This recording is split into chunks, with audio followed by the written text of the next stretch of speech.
Dieu, viens à mon aide. Seigneur, à notre secours. Gloire au Père et au Fils et au Saint-Esprit, au Dieu qui était et qui vient, pour les siècles des siècles. Amen. L'ange du Seigneur apporta l'annonce à Marie. Et elle conçut du Saint-Esprit. Voici la servante du Seigneur. Qu'il me soit fait selon votre parole. Et le Verbe s'est fait chair. Et il a habité parmi nous. Priez pour nous, Sainte Mère de Dieu, Afin que nous soyons rendus dignes des promesses du Christ. Daigne, Seigneur, répandre ta grâce dans nos âmes, afin qu'ayant connu par le message de l'ange l'incarnation du Christ, ton Fils, nous arrivions par sa passion et par sa croix à la gloire de sa résurrection. Par le Christ notre Seigneur. Amen.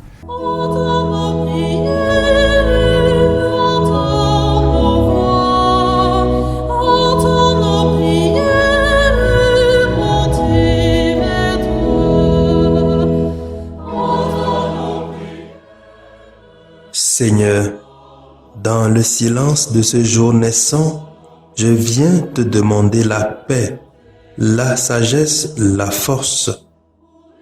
Je veux regarder aujourd'hui le monde avec des yeux tout remplis d'amour, être patient, compréhensif, doux et sage, voir au-delà des apparences tes enfants, comme tu les vois toi-même, et ainsi ne voir que le bien en chacun. Ferme mes oreilles à toute calomnie. Garde ma langue de toute malveillance. Que seules les pensées qui bénissent demeurent en mon esprit. Que je sois si bienveillant et si joyeux que tous ceux qui m'approchent sentent ta présence. Revêts-moi de ta beauté, Seigneur, pour qu'au long de ce jour, je te révèle. Amen.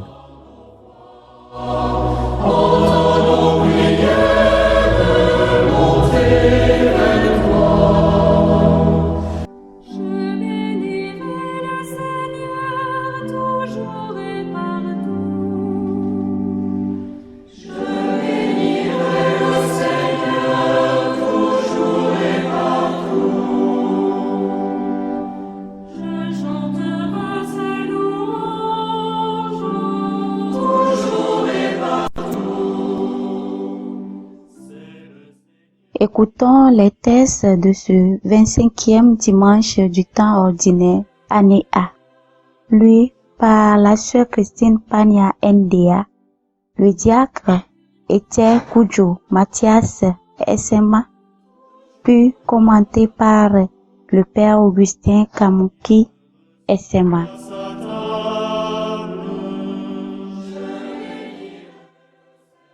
Première lecture.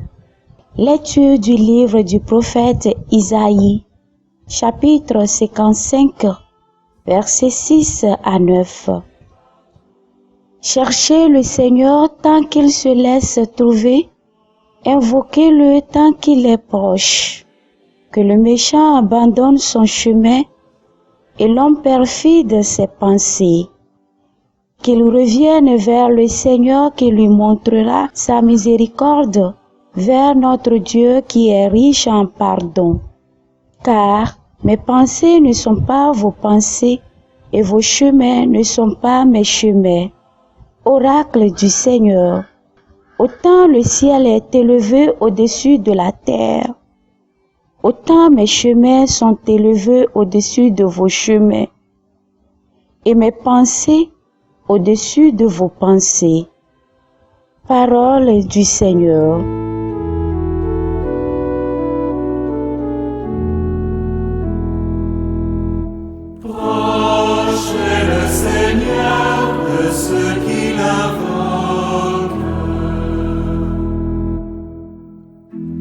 Chaque jour je te bénirai, je louerai ton nom toujours et à jamais. Il est grand, le Seigneur hautement loué, à sa grandeur il n'est pas de limite. Le Seigneur est tendresse et pitié, lent à la colère et plein d'amour. La bonté du Seigneur est pour tous, sa tendresse pour toutes ses œuvres. Proche est le Seigneur de ceux qui l'invoquent.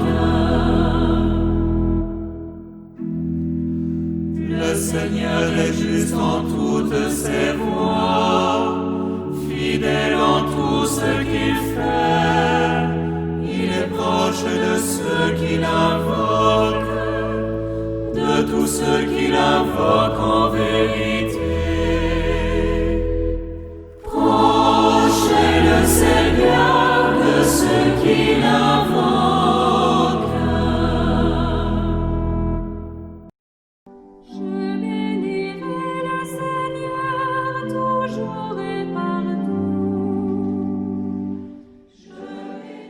Deuxième lecture. Lecture de la lettre de Saint Paul apôtre aux Philippiens, chapitre 1, verset 20 et le chapitre 24, verset 27. Frères, soit que je vive, soit que je meure, le Christ sera glorifié dans mon corps. En effet, pour moi, vivre c'est le Christ et mourir est un avantage. Mais si en vivant en ce monde, j'arrive à faire un travail utile, je ne sais plus comment choisir. Je me sens prise entre les deux. Je désire partir pour être avec le Christ, car c'est bien préférable. Mais, à cause de vous, demeurer en ce monde est encore plus nécessaire. Quant à vous, ayez un comportement digne de l'évangile du Christ. Parole du Seigneur.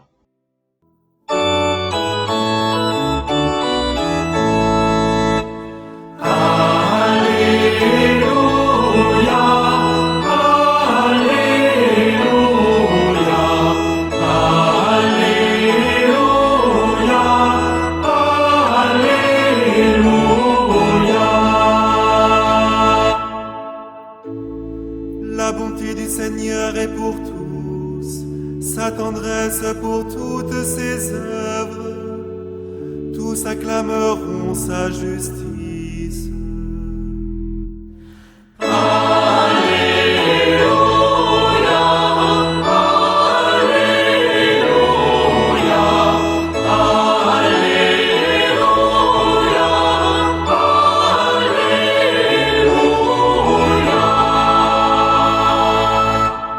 Le Seigneur soit avec vous.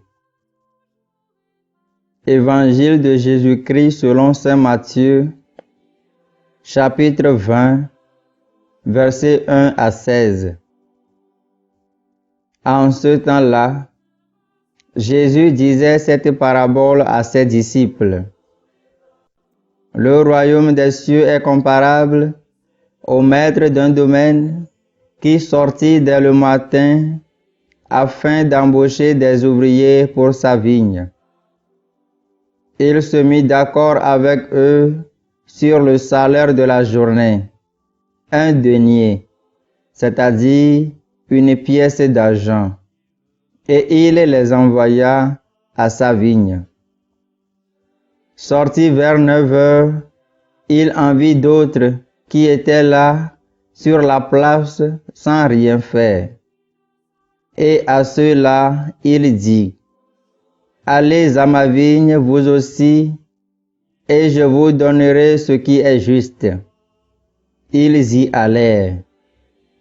Il sortit de nouveau vers midi, puis vers 3 heures, et fit de même. Vers 5 heures, il sortit encore, en trouva d'autres qui étaient là, et leur dit, « Pourquoi êtes-vous restés là toute la journée sans rien faire ?» Ils lui répondirent, « Parce que personne ne nous a embauchés. » Il leur dit, « Allez à ma vigne, vous aussi. » Le soir venu, le maître de la vigne dit à son intendant, « Appelle les ouvriers et distribue le salaire, en commençant par les derniers pour finir avec les premiers. » Ceux qui avaient commencé à 5 heures s'avancèrent et reçurent chacun une pièce d'un denier. Quand vint le tour des premiers, ils pensaient recevoir davantage, mais ils reçurent eux aussi chacun une pièce d'un denier. En la recevant, ils récriminaient contre le maître du domaine.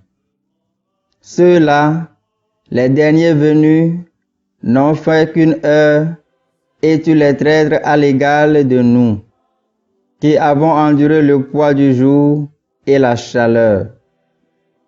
Mais le maître répondit à l'un d'entre eux, « Mon ami, je ne suis pas injuste envers toi.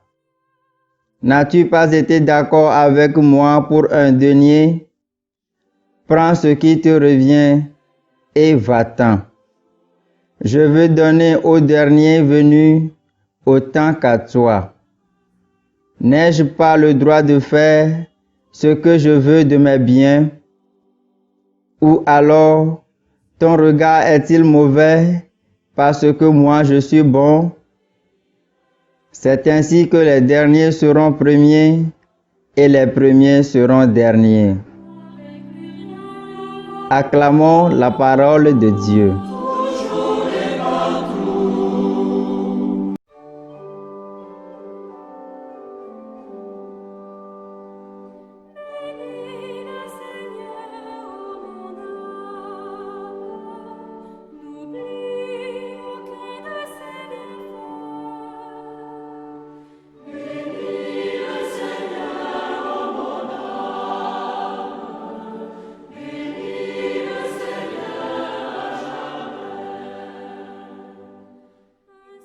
Chers frères et sœurs bien-aimés, vous avez sûrement entendu cette histoire.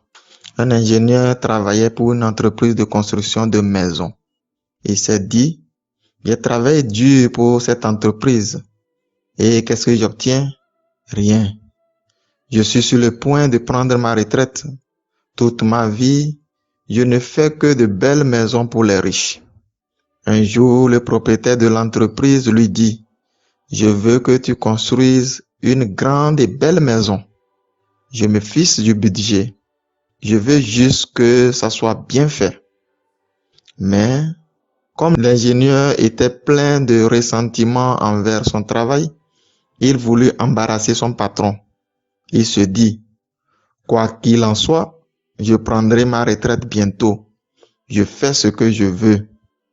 Il a donc construit la maison avec des matériaux de qualité inférieure, acier et toit rouillé, vieux bois et accessoires. La façade était si impressionnante, mais il savait bien que cela ne pouvait durer car le travail était mal fait et avec de faux matériaux. Le moment est venu pour lui de prendre sa retraite. Il a été convoqué par le propriétaire de l'entreprise qui lui dit, en guise de récompense pour tes services dans l'entreprise, je t'offre la maison que je t'ai demandé de construire. C'est une surprise pour toi. Il voulait se plaindre, mais c'est déjà trop tard. Cela nous interpelle à savoir quelle qualité d'amour donnons-nous à notre devoir chrétien. C'est la question principale des textes de ce dimanche. Gardons cela à l'esprit que ce qui est primordial, ce n'est pas la quantité de services que nous rendons, mais l'amour dans lequel le service est rendu. Aux yeux de Dieu, tous les services, grands ou petits, sont importants et pris en compte. Quand nous écoutons l'évangile d'aujourd'hui, il est possible de se poser la question suivante. Ceux qui travaillent plus ne méritent-ils pas un salaire plus élevé? C'est injuste aussi, parce qu'ils ont discuté du prix avant de commencer. Il semblait que le propriétaire de la vigne avait le sens de la justice, donner ce qui est dû.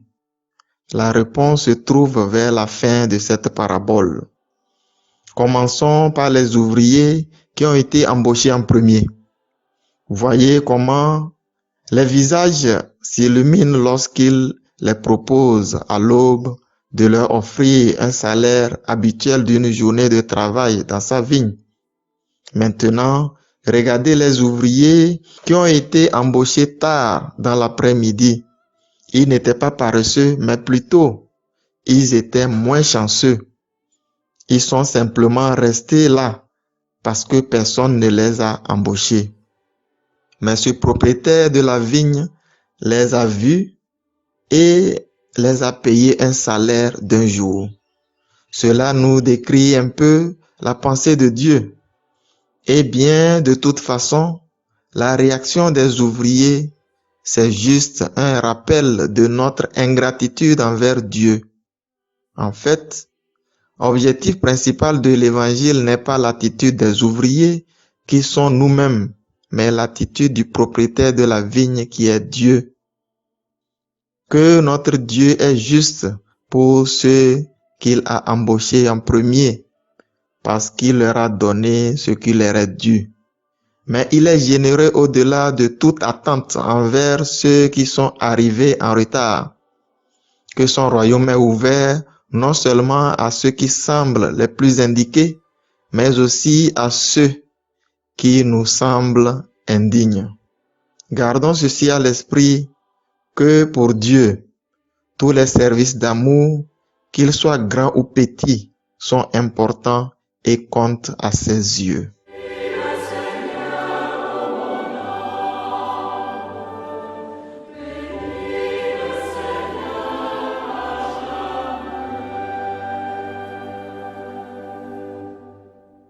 Le Seigneur soit avec vous et avec votre esprit. Que Dieu Tout-Puissant vous bénisse, le Père, le Fils et le Saint-Esprit. Amen.